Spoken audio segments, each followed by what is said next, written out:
As we continue to flow with Easter's tide over the next few weeks, I want us to listen to some direct words from Jesus for a couple of Sundays as we continue thinking about how we should live and walk as resurrection people.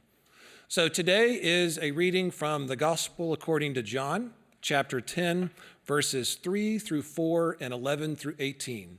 Hear now the word of the Lord. The gatekeeper opens the gate for the shepherd, and the sheep listen to the shepherd's voice. He calls his own sheep by name and leads them out. When he has brought out all his own, he goes on ahead of them, and his sheep follow him because they know his voice. I am the good shepherd. The good shepherd lays down his life for the sheep. The hired hand is not the shepherd and does not own the sheep. So when he sees the wolf coming, he abandons the sheep and runs away. Then the wolf attacks the flock and scatters it. The man runs away because he is a hired hand and cares nothing for the sheep. I am the good shepherd. I know my sheep, and my sheep know me. Just as the Father knows me, and I know the Father, and I lay down my life for the sheep. I have other sheep that are not of this sheep pen. I must bring them also. They too will listen to my voice, and there shall be one flock and one shepherd.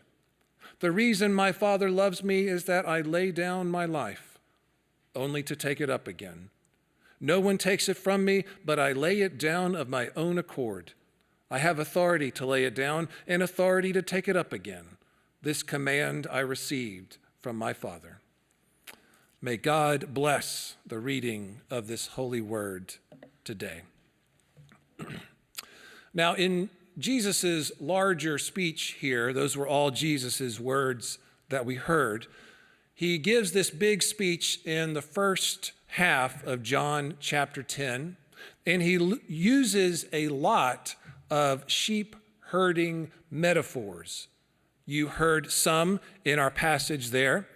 He talks a lot about shepherds, what they are like, how they lead their sheep around into the sheep pen. Some of the verses that we didn't read today talk about the gate to the sheep pen, or what sheep thieves are like, what hired hands are like. And you heard in the first verses we read, Jesus said that the shepherd calls each of his sheep by name. They follow him because they know his voice, he said. Then in verse 11, Jesus announced, I am the good shepherd. So we don't have to wonder what Jesus is talking about here. He connects the dots for us pretty clearly. Understanding this passage is easy, but making sure that we follow it, that can be hard. So the big questions that it forces us to ask ourselves today is this: who are you listening to? Is it Jesus or somebody else? And it's tempting for us to say, oh, I am definitely listening to Jesus. Absolutely. I would never listen to one of those hired hands. Ugh, give me a break. But that's what every sheep thinks. Nobody ever thinks they're listening to a hired hand and being led astray until they see how far off they've gotten. The hired hand is just in it for himself, just to make some money. He's not the shepherd. The sheep don't belong to him. He might say he cares about the sheep, but only because he wants to keep making money, right? But then as soon as a wolf appears, man, that guy, he is out of there quick. He's not going to risk his life for a bunch of animals. And that's when you realize, you've been following the wrong voice. So that's why we should think about this today. Who are you listening to? Is it Jesus or somebody else? Because if it's somebody else, they will eventually let you down when the going gets tough. But what does Jesus do when the going gets tough or a wolf comes out? He steps in front of it for us and gives his life and will never leave us on our own. Hired hands are just in it for themselves, but Jesus is in it for us. So it is super important to make sure that we recognize his voice. And the more that we can sync our hearts with Jesus, the better we will recognize his voice and not be confused. So that's the thing that we really should be working on today and every day. If our hearts aren't in sync with God, then trying to listen really, really hard won't do us any good.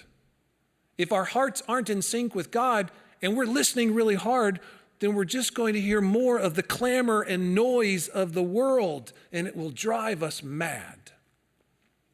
So don't tell yourself, I've got to listen to God better. I've got to listen to God better.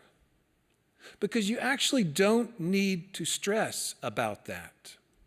Because if you work at making sure that your heart is in sync with God, then like the sheep in our verses, we will automatically listen and recognize our shepherd's voice. Okay, so we need to get our hearts right. That's what we need to do. But here's the tricky part for that step. We often don't even know that our hearts aren't right. We usually think that we're fine even when we're not. We've convinced ourselves that our hearts are already great and we know all the right things. We believe all the right things. So we don't spend time double checking our hearts and our attitudes. We don't inspect ourselves or ask questions about what we're thinking and how we are acting in the world. We fall prey to the temptation of assuming that we are right all the time. Of course we are. We wouldn't want to be wrong, would we? And that's when we can no longer hear Jesus' voice. That's when we are the most easily fooled by the hired hands. We get distracted by other noises and voices in the world that distort our hearing. Maybe there are some hired hands who shout really loud or talk really smooth or who really insist that it's their voice we should follow. But don't let yourself get distracted.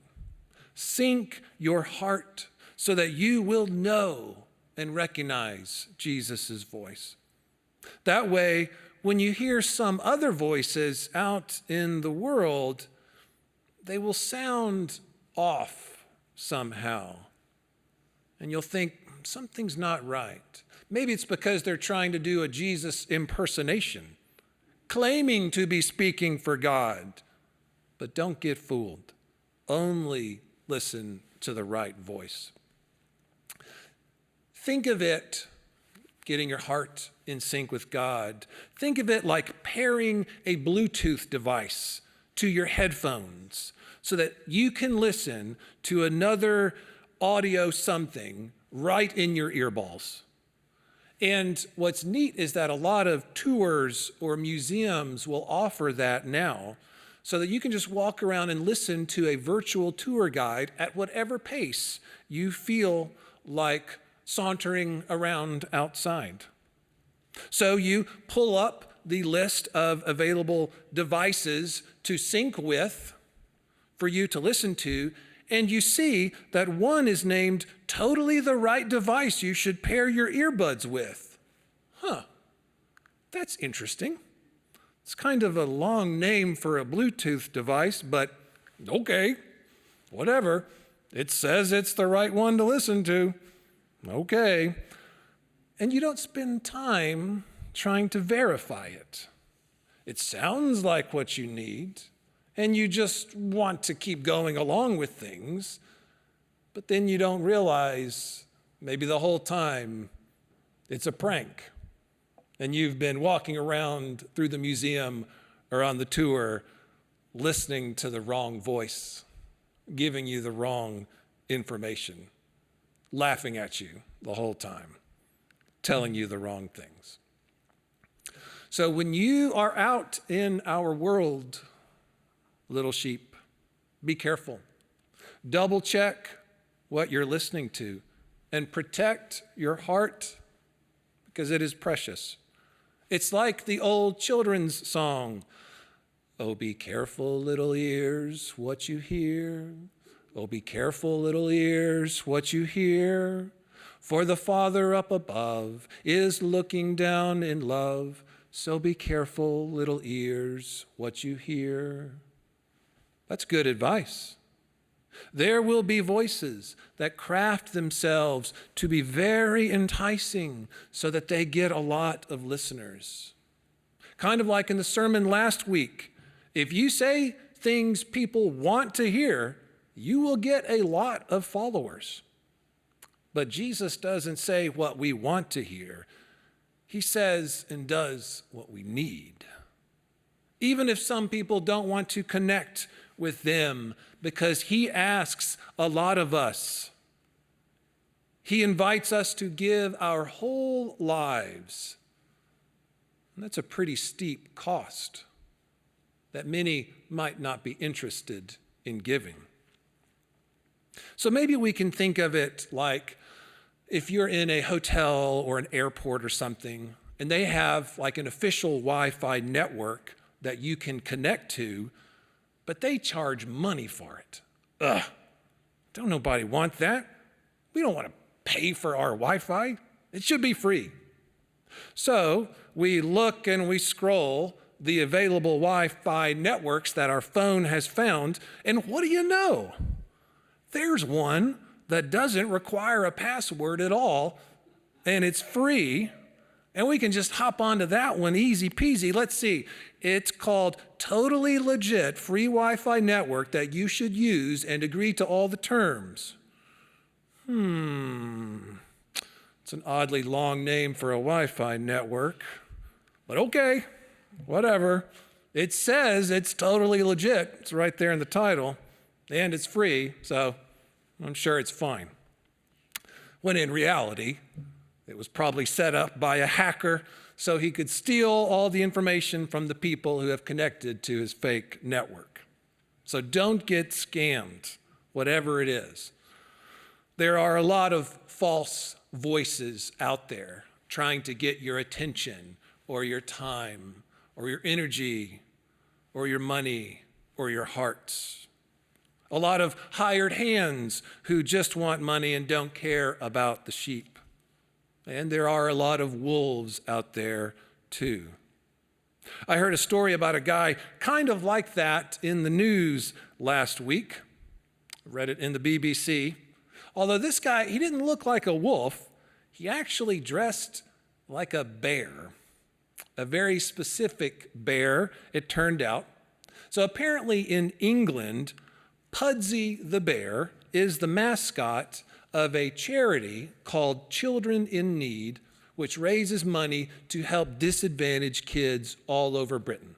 It sounds like a great charity that does great work with a fun mascot that apparently everybody in England recognizes, and so many people want to support that great charity. And that's where a con man stepped in. Because for 10 years, a man named David Levi led a group who pretended to be collecting for that charity, and they ended up raking in over 500,000 pounds, which is like 625,000 US dollars. And that's a lot of money. So remember cute Pudsey the bear? Well, this guy, this con man, David Levi, he would put on a Pudsey bear costume to impersonate a children's charity collector. So his group would use merchandise and collection buckets to make it look like they were legitimate when they were out in the world asking for money. Fortunately, he and his gang were caught and sent to prison for 5 years, which is good. But like any good con man, Levi says that he wants to get back to fundraising once he's out. Isn't that nice of him? He said, and I quote, "Raising money for good causes is great, and I fully intend to fundraise again in the future." That's beside the fact that 15 years ago, he was already convicted of fraud and drug smuggling, but why let that stop anybody? He said he's never scammed anyone before. Sure you haven't. We know that, yes, con men lurk out in the world. It's true. Con men, yes, and wolves and hired hands too. And while they say they are on your side, they are not. They're just swindlers who lure you in with the words you want to hear. So we really need to be mindful of who we are listening to. What's doubly bad about that kind of wolfish behavior is that it can make people suspicious, and they never want to give to any charity anymore at all. Like they get burned once, so they don't want to get burned again. And I understand, but it's sad. Even though the vast majority of charities and fundraising is genuine, so just know that fact. The vast majority of charities and fundraising, they are genuine. Like that Children in Need charity that I mentioned earlier. It does great work all over Great Britain. They really do help children who are in need. But now, because of that story, they're worried that people will stop giving and stop donating. The charity's director, Allison Brown, said that donations to children in need are vital so that they can play a huge role in supporting kids throughout Great Britain. So she had some good advice for when you are asked to donate to any charity. She said, don't feel pressured to give something on the spot if you're approached. She said, you can always think about it and go back later. Think about it and check that the charity is a real one. That's very good advice. Don't let yourself feel rushed to make a hasty decision one way or another. You can just say, that sounds really nice. Let me look into it and think about it. Then maybe I'll make a donation later. If it's a legitimate charity, and most of them are, then they'll have probably a website with verified avenues to make secure donations so that you can be sure and you can know you're helping out a good group. It's good to double check important things because anybody can put on a bear costume and say they're doing good work, but that doesn't mean it's true. When it comes to discerning what voices you listen to, we can follow Allison Brown's advice, and we should certainly follow the advice in the book of 1 John chapter 4, which says, don't believe every spirit, but test the spirits to see whether they are from God, because many false prophets have gone out into the world. They are from the world and therefore speak from the viewpoint of the world, and the world listens to them. So always double check. There's a lot of hucksters and con men out there shouting for you to listen to them, playing on your fears, pulling your heartstrings, saying what you want to hear so that you'll follow them. But test those spirits. If it's from God, then it will hold up to all the testing and all the questions that you can come up with, because God's voice stands the test of time. Like with charities, if they're legitimate, they will hold up to some investigating and good questioning. That's what they want you to do. That's what those charities want you to do. They want people to ask questions, to investigate, to explore, and learn more. Then, if they're legitimate, you will learn more about a good charity, and they will be glad for it. If they're fake, then you'll know better. Kind of the same thing with God. God encourages us to test the spirits, to ask big questions, to investigate, to explore, because God is legitimate and God always stands the test of time. So when you ask big questions of God, then you will be learning more about the faith and God will be glad for it.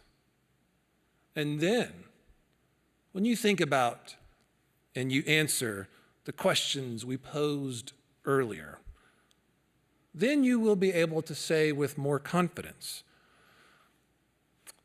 I'm listening to my good shepherd because I know his voice. Let us pray. Oh God, we confess that too often we have let ourselves be led astray by voices and noises of the world that can distract us. So help us not to work harder at listening, but to work harder with syncing our hearts with your heart, so that then the listening will be easy, because we will easily recognize your voice. Thank you, O God, for always speaking to us, for never giving up, for inviting us to ask those questions, to double check and to make sure. Thank you, O God, for being our shepherd, our good shepherd, through thick and thin, on good days and hard days, when challenges arise and others abandon us. Thank you, O Lord, for always being there. Amen.